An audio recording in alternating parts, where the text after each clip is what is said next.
અમારા મહાપુરુષો એમ કહે કે પાપ કરીને પુણ્ય કરાવે. આપણે પાપ કરીને પુણ્ય નથી કરવું સાહેબ. એક બાજુ આપણે પાપ કરીએ બીજી બાજુ આપણે દાન આપી દઈએ, હા, એમાં પ્લસ માઇનસ છે નહીં. દોનો ચીજ ભુગતની પડતી है.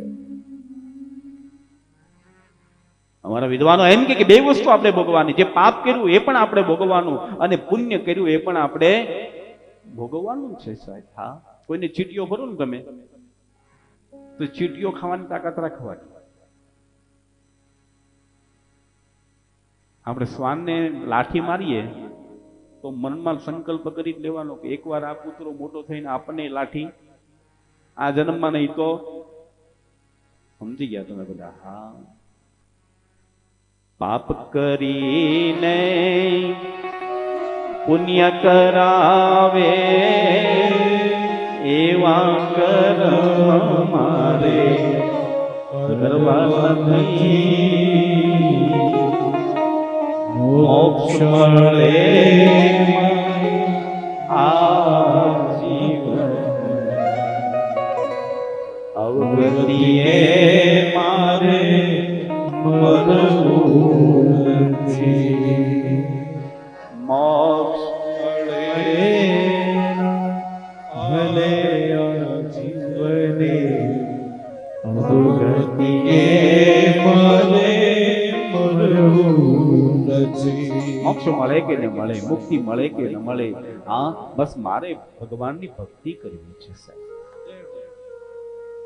કથામાં આવ્યા પછી શું મળે એની સાથે આપણે કાંઈ લેવા દેવા નથી, પણ કથામાં આવ્યા પછી 3 કલાક તમે બેસો અને જે આનંદ મળે છે ને એ આનંદ કદાચ તમને 7 સ્ટાર હોટલમાં નહીં મળે. હા, દેખના. અહીંયા સાંજે 6 વાગે કથા પૂરી થાય ને પછી તમે બહાર નીકળી જે ચા નાસ્તો કરો, કેટલી મજા આવે. જો એ આનંદ છે સાહેબ. 3 કલાક તમે અહીંયા બેઠા એટલે ભૂખ લાગે, અને ભૂખ લાગ્યા પછીનું જે ભોજન છે એ ભોજન ભલે સૂકું હોય છતાં પણ ભોજનમાં આનંદ આવે છે મેરે ભાઈ બહેન. બસ એ જ સાચી ભગવાનની ભક્તિ છે સાહેબ. હા, પ્યાસ હોય તો જ પાણીની કિંમત થાય. તરસ જ ન લાગી હોય તો, તરસ ના લાગીને એમ કે ના ના આ તો શું કહેવાય, આ નાળિયેરનું પાણી છે, તમારે પીવું જ પડે છે, પણ પ્યાસ જ નથી.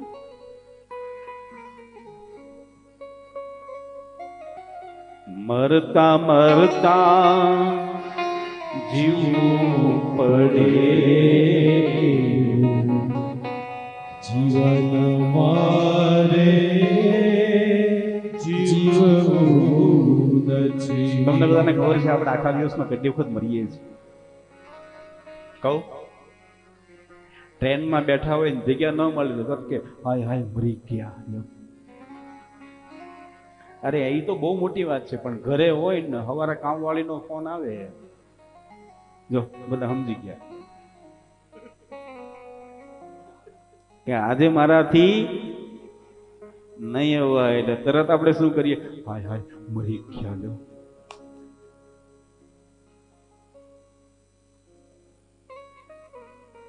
સામાન્ય વસ્તુ છે, છતાં પણ આપણે અંદરથી આમ ધ્રાસકો પડે. ધ્રાસકોમાં ખબર પડે ને હવે શું કરીશું. અને જે દિવસે કામવાળી ન આવવાની હોય ને એ દિવસે 2 મહેમાન જો આવે એ પછી જે મજા આવે સાહેબ, એ રસોડામાં જાય ને રસોઈ તો બનાવે, પણ રસોઈ બનાવતા બનાવતા એમ વિચાર આવે મરી ગયો આજે જ આવ્યો. જો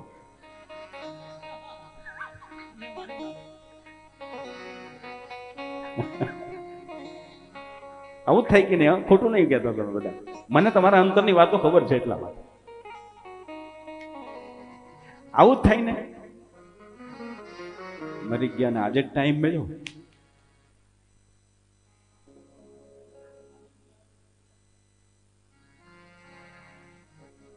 એ મરતા મરતા જીવવું પડે, જીવન મારે જીવવું નથી. ऐसा जीवन हमको नहीं चाहिए मेरे भाई बहन, हर पल मरना पड़े. શું કામ મરો સાહેબ? આવો અવસર, આ દેહ સુંદર મજાનું શરીર ભગવાને આવ મને અને તમને ગિફ્ટ કરીને આપ્યું છે સાહેબ. હા, પેકિંગ કરીને મોકલાવ્યું છે જો. હા, પણ મેં પહેલા દિવસે જ કીધું હતું ને કે મફતમાં મળે ને એની બહુ કિંમત. શરીરમાંથી એકાદ પાર્ટ જાય ને પછી ખબર પડે કે આની કિંમત કેટલી છે. કિડની ફેલ થાય ત્યારે ખબર પડે કિડનીની. આંખ જાય પછી ખબર પડે કે ઓહો. હા,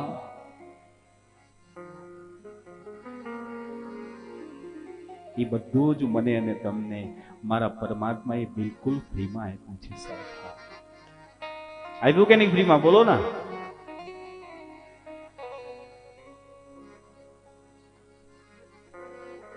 પગ ભાંગે ને પછી જ પગની કિંમત થાય સાહેબ.